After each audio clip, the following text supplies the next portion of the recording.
সত্যিই কি 18 বছরের জন্য বন্ধ হয়ে যাবে ভগবান জগন্নাথ দেবের মন্দির? পুরীর শ্রী জগন্নাথ মন্দির নিয়ে এই কথাটি খুব প্রচলিত। যদি কোনোদিন মন্দিরের চূড়ায় থাকা ধ্বজ পরিবর্তন না করা হয়, তাহলে 18 বছরের জন্য মন্দির নিজে থেকেই বন্ধ হয়ে যাবে।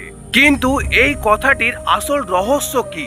একদিন একটি ব্রাহ্মণকে জগন্নাথ দেব স্বপ্নে এসে বলেন, আমার মন্দিরের শেকড়ে থাকা ধ্বজটি ছিঁড়ে গেছে, যাও ওটাকে এক্ষুনি পরিবর্তন করে আসো।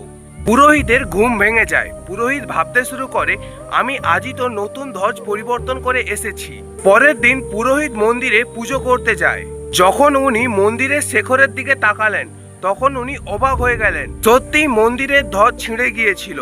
যা দেখার পর তিনি সঙ্গে সঙ্গে মন্দিরের ধ্বজ পরিবর্তন করলেন। তারপর থেকে প্রত্যেক দিন জগন্নাথ দেবের মন্দিরের ধ্বজ পরিবর্তন করা হয়।